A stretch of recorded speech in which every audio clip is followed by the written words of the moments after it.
Hello there, I am Tony. And I'm Annalise, and we're from the Rook Room. We are a pop-up in Des Moines all about unique board game events and experiences. We've partnered with XBK, and we have a bunch of exciting stuff coming up very, very soon. So if you like board games, puzzles, or D&D, keep an eye on the calendar and our social channels. We have a bunch of exciting stuff coming up this spring and summer. Yes, and today we are joined by Chris English with the band English, who will be taking the stage at the upcoming Live, Local, and Loud show at XBK on May 28th. So keep that date in mind, May 28th. You do not want to miss it. That is the day that XBK will be hosting their usual vinyl happy hour that they do before all of their Live, Local, Loud shows. And during these happy hours, they have awesome drinks made by Jack behind the bar. So I can attest to each and every one of those drinks. I've tried them all. They're all super great. They're also discounted if you come to this vinyl happy hour between 6 and 7 right before the show. You don't need a ticket to the show. Anyone can come to that. And then you stick around with your ticket that you hopefully have bought by that time for the show that starts at 7:30. And those tickets are $10. And if you would like to purchase one and want more information, go to xbklive.com. That's where you can get your tickets. Space is limited and masks are required. So be sure that you get your tickets ahead of time and bring your masks to the show. Chris, now to you, now to the star of this show right here. Thank you so much for joining us. How are you today?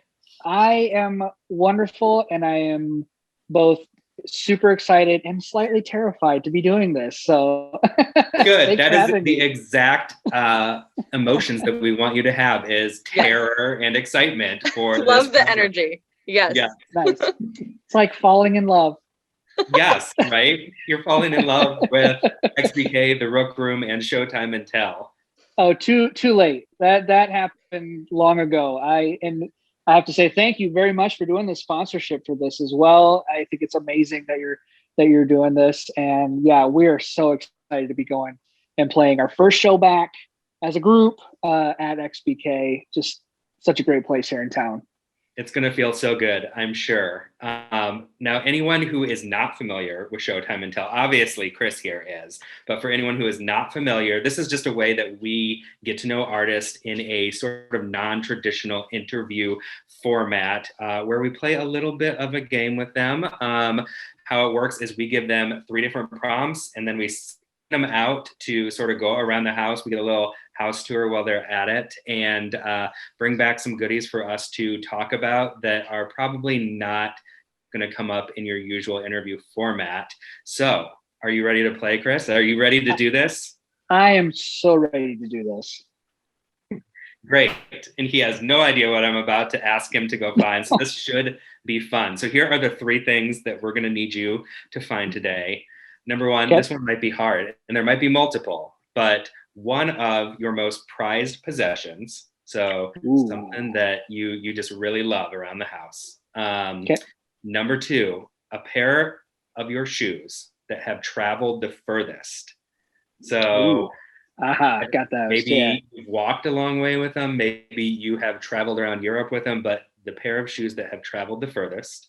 And your dog's favorite item, or your favorite item of your dog's, if your dog is willing to share with you. Spoiler alert, I have dogs. What? So, yeah. Perfect. Then you are the perfect person for this prompt. So are you ready to go?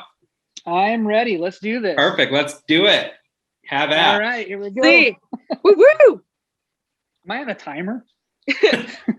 Officially, no, but we love the energy of making it seem like you are. So, All right, I've got the shoes. Excellent. I'm gonna make this my home base area. Cool. So here we go. These are they're not shoes, they're my boots. That works. And I got these, I can't remember. I think it was at least 10 years ago now. Picked them up. I was down at South by Southwest in Austin, Texas, Tejas. And I was down there, and I was not a boot guy.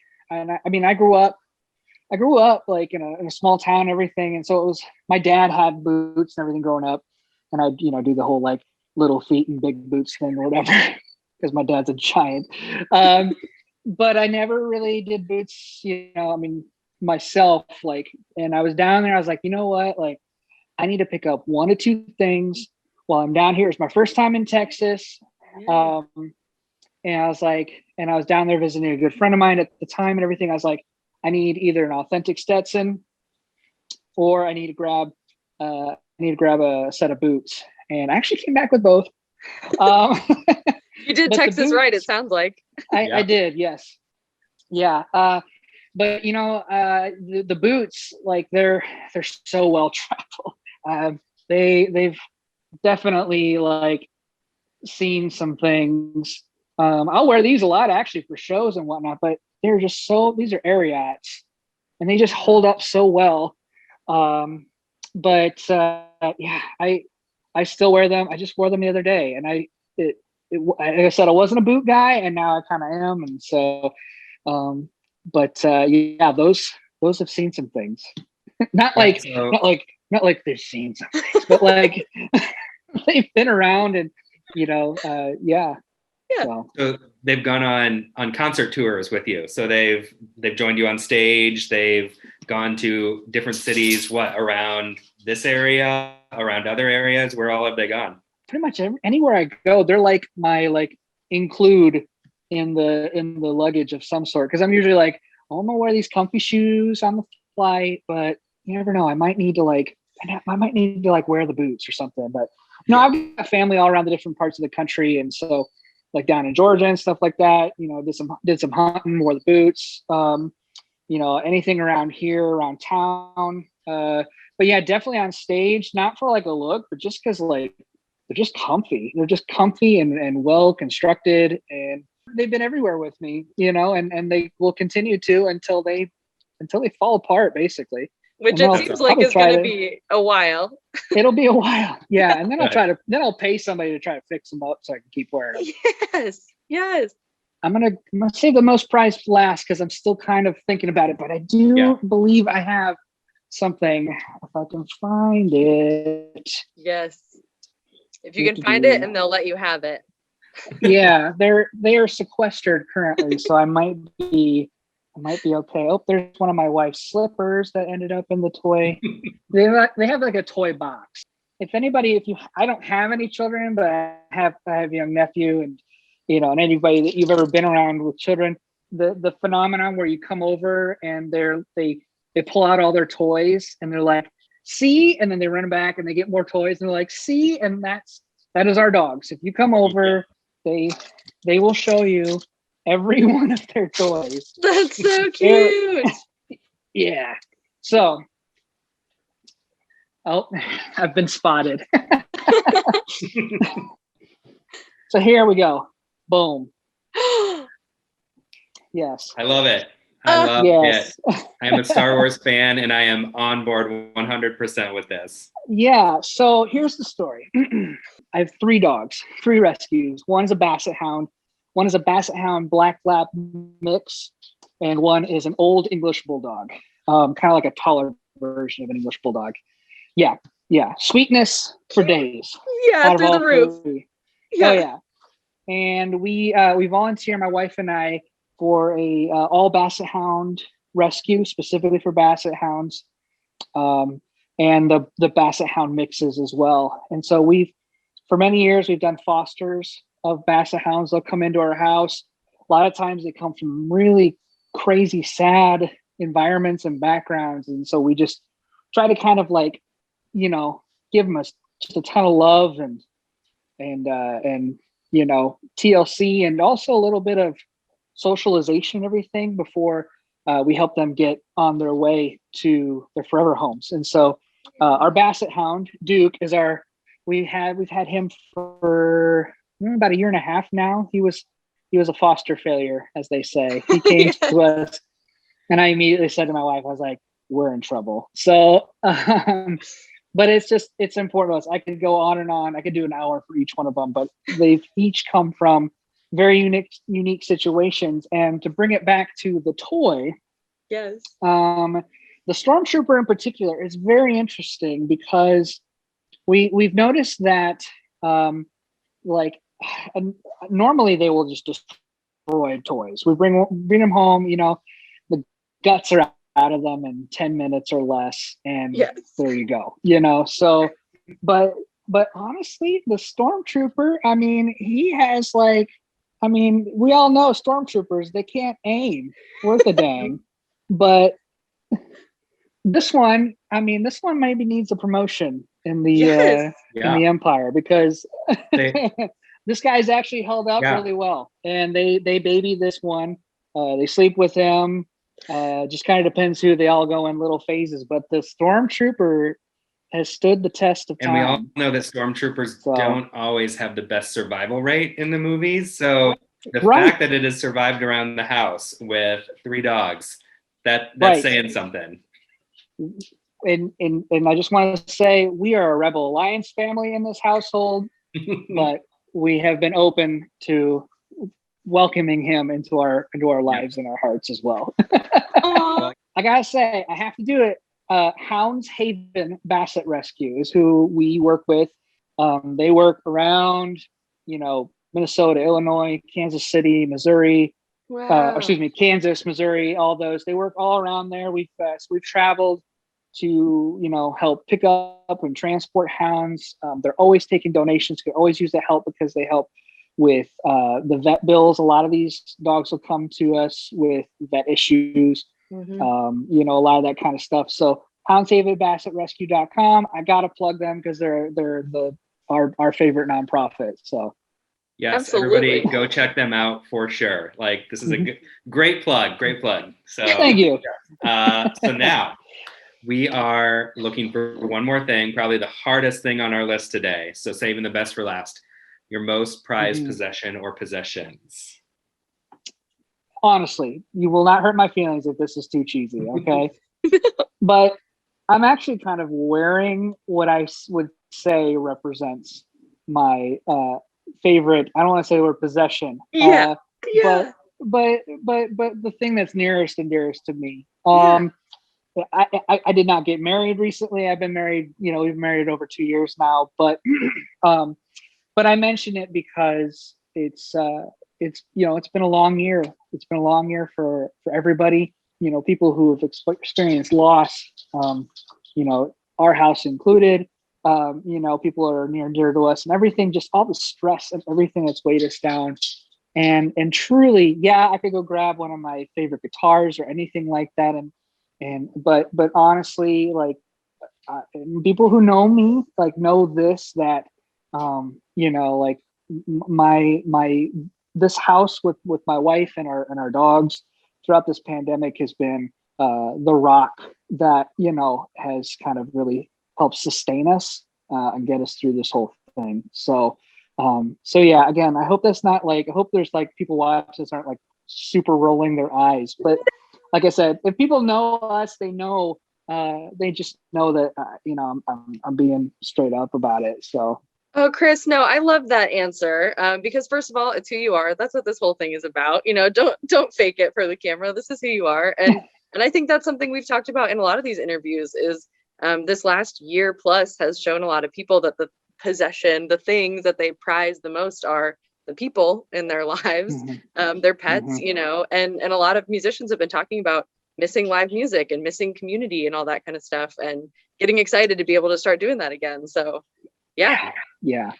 I think this pandemic has allowed us to reevaluate those things in our life, and it's inspired them in so many ways, whatever that artistic vein is, and everybody is like, maybe it's inspired their music or their art, their painting, whatever it is. But like, it's just so great to hear, and that's completely genuine, and I love it. That's not cheeseball at all. Thank you. I mean, yeah, honestly, what got me personally through all this was my family unit here, my wife and my dogs, and my family, working through trying to be able to see each other and everything. Yeah. And then just my creative outlet, whether that's through, trying to write more music or continue to play music.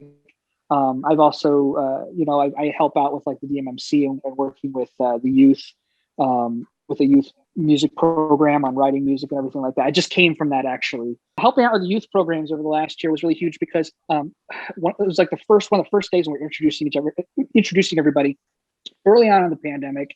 And two kids introduced themselves, and the second one said like, yeah, I'm best friends with so and so, and I can't really play guitar that well, but this was like the way for me to get to hang out with my friend that I can't see right now. And so, it's like, oh my gosh, it's like trying to keep that kind of that fire for like the younger kids, even through this whole ordeal as well, for wanting to be creative and having those bonds and that chemistry with your friends and everything like that. It's really whole reason I'm still in this at my tender old age of 36. So, and we're not a young band either. So yeah, growing up in a small town, we didn't have a lot of bands and that sort of activity and stuff at the time. We certainly, I'm old enough that we certainly didn't have YouTube or the internet as we know it at all. And so I would have died to have had somebody who could have been more of a guide on like, yeah, that thing you're doing might seem fun or cool, but you're kind of wasting your time. Maybe do this instead, you'll be more successful.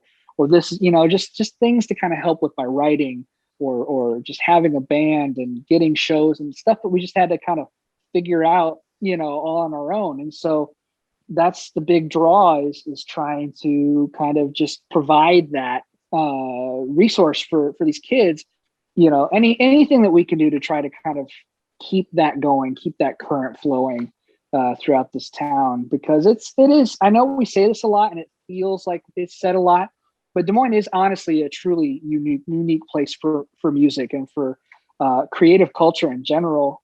Anybody who I think has lived here, lived somewhere else, and come back will testify to that. But it's something we can't take for granted. We have to do this.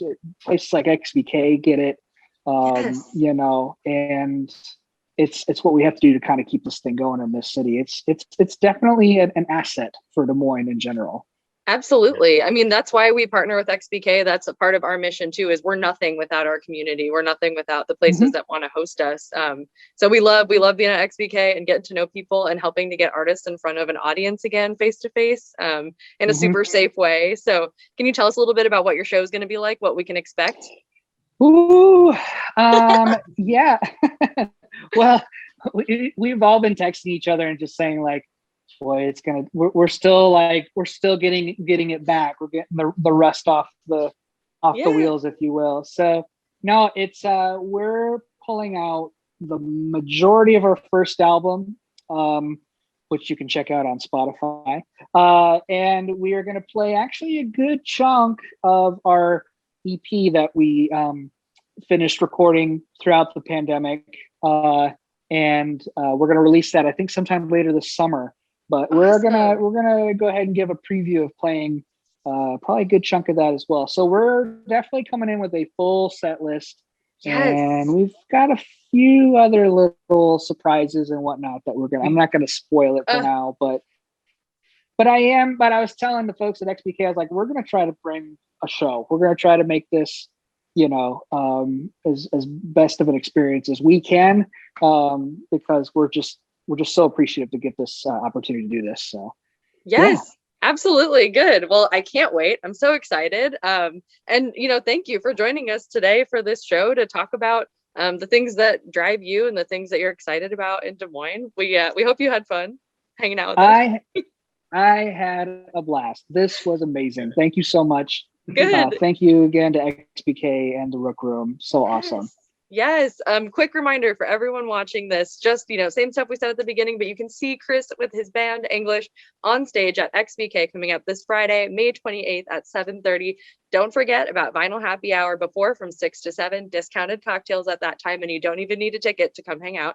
And then, show starts at 7:30. And if you cannot get a ticket because they have been selling out, you can watch online. So you can get all the info for tickets and all that at xbklive.com.